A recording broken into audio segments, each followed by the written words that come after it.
10 heures de musique, 2 scènes en plein air, la Tour met les watts le 8 juin à 50 ans en Yvelines. Bonsoir à tous et bienvenue dans le MAG sur Sensation. Pour nous parler de cet événement, je reçois Pierre-Michel Planchon. Bonsoir. Bonsoir. Vous êtes le coordinateur de l'association Métasauce qui organise cet événement en partenariat avec Radio Sensation. Je voudrais tout d'abord qu'on revienne un peu sur l'histoire de cet événement. C'est la 3e édition cette année. Comment l'idée est-elle venue ? C'est...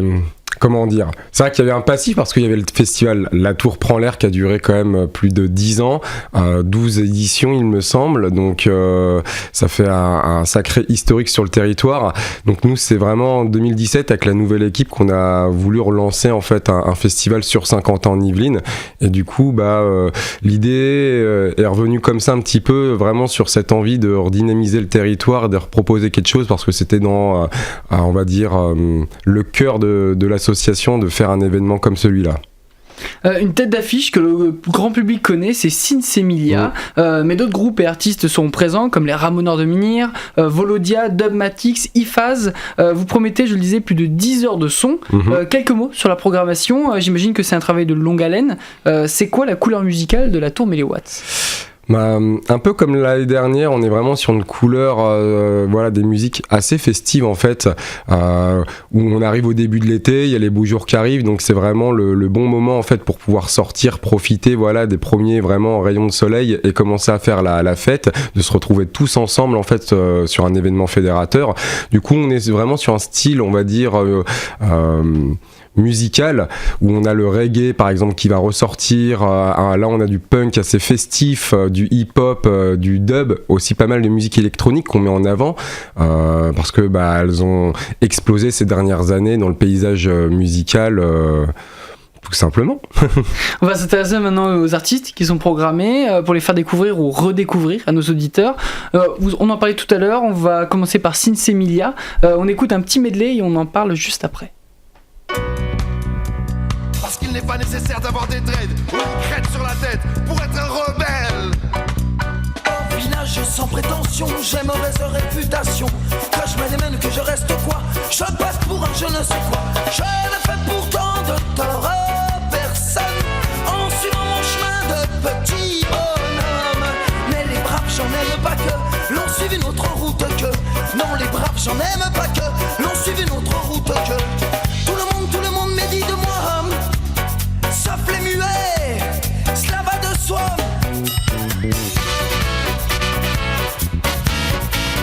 Sinsemilia, c'est parfait pour l'été. Parfait. Voilà, musique festive, dansante. On a tout de suite ce sentiment qui nous donne le sourire, quoi. On a envie de bouger. C'est une musique qui rend heureux, j'ai envie de dire. Ça a été compliqué de les attirer ou pour eux ils ont dit oui directement ? Non, ça a été plutôt facile. En plus, ça tombait bien parce qu'ils sont sur leur sortie de leur nouvel album. Donc du coup, ça tombait parfaitement pour leur promo. Puis nous, on les a jamais fait à 50 ans en Yvelines. Donc c'était vraiment une très bonne occasion de pouvoir accueillir ce groupe et les proposer aux festivaliers, aux habitants du territoire, d'avoir Sinsemilia près de chez eux. Ça, c'est vraiment excellent. On peut s'attendre à un grand show de ce groupe-là ? Ah oui, complètement. Là, je sais ce qui se prépare un petit peu et honnêtement, ça va être un vrai spectacle. Tout le monde va en prendre plein les yeux. Un autre groupe a retenu mon attention, il s'agit des Ramoneurs de Menhir. Ces artistes, vous l'aurez deviné, viennent de Bretagne et ils font du punk celtique. Exactement.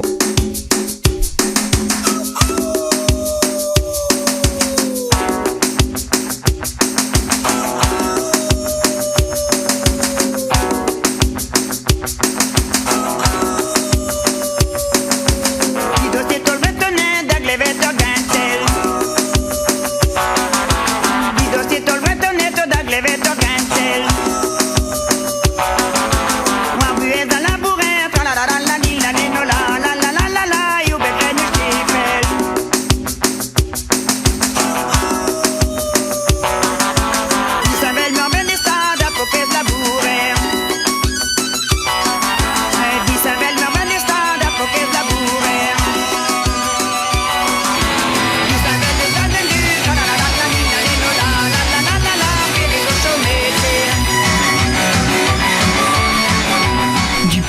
celtique, c'est plutôt étonnant.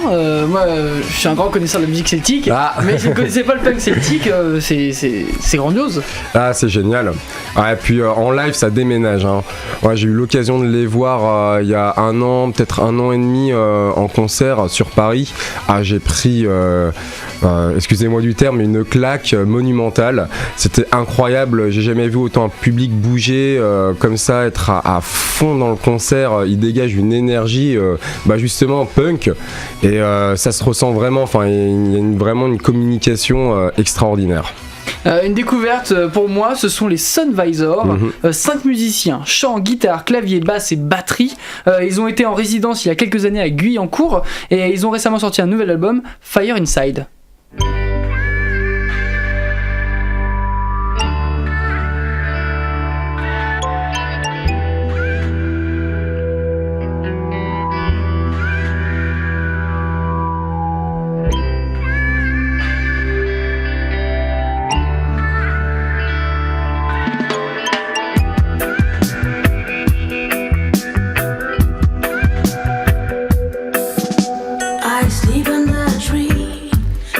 Là, c'est beaucoup plus doux. Beaucoup.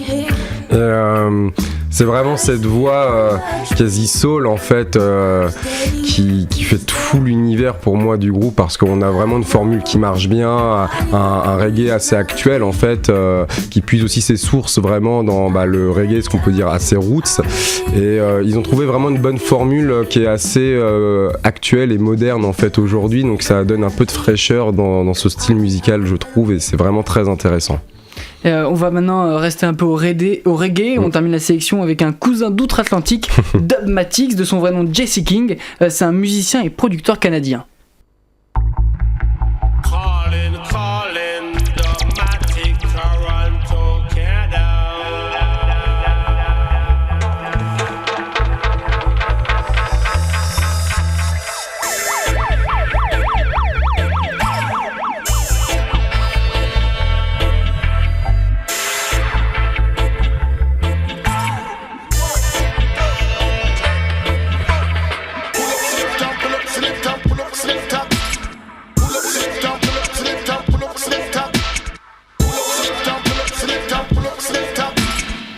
Encore du reggae, mais décidément un autre style de reggae encore une fois. Ah oui, bon, là on est plutôt vraiment sur le dub, donc le dub reggae qui est dans la pure tradition en fait, j'allais dire jamaïcaine, mais là c'est notre cousin canadien, donc très connu dans le milieu, hein, donc c'est un nom qui parle, qui a fait énormément de production, et on est très content de pouvoir les accueillir, parce que dans le milieu du dub en tout cas c'est vraiment un nom, il a vraiment sa patte, et c'est vraiment un artiste qui a marqué aussi ce style pendant des années en fait.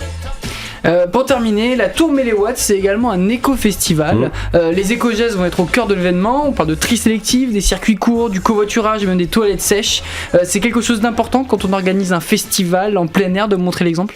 Oui, ça c'est très important. Plus nous, c'est vraiment une vocation, enfin c'est des valeurs qu'on défend. Nous en tant que citoyens, voilà, qui montons aussi un événement comme ça festif, de pouvoir aussi montrer voilà des gestes simples en fait, mais qui ont un impact tellement énorme sur notre environnement qu'aujourd'hui voilà, on est entouré des débats, c'est vraiment une question prenante dans notre société et on peut pas passer à côté. Alors nous, c'est vrai que ça fait quand même pas mal d'années qu'on essaie de travailler cette question, et on essaye par tout ce qu'on peut faire en fait de toujours réfléchir qu'est-ce qu'on peut améliorer, qu'est-ce qu'on peut faire de mieux, et donc ça passe par des petites choses. Par exemple cette année, c'est tout bête, mais sur les flyers qu'on a imprimés pour la communication, on a utilisé du papier recyclé. On fait aussi des t-shirts en fait. Là on a utilisé des t-shirts où c'est des encres biologiques par exemple. Donc petit à petit on essaye voilà d'aller le plus loin possible par rapport à notre environnement, au territoire, et qu'est-ce qu'on peut faire en fait ensemble. C'est ça là, qui est important. Merci Pierre-Michel Planchon, je le rappelle, vous êtes coordinateur de l'association Métasauce. La Tour Méléwatt, c'est le 8 juin prochain à Saint-Quentin-en-Yvelines, à l'espace culturel de Coville, de Voisins-le-Bretonneux précisément. Pour en savoir plus et réserver votre place, c'est sur le site internet metasauce.fr. Cette émission est à retrouver en podcast audio et vidéo sur notre site et notre application Radio Sensation.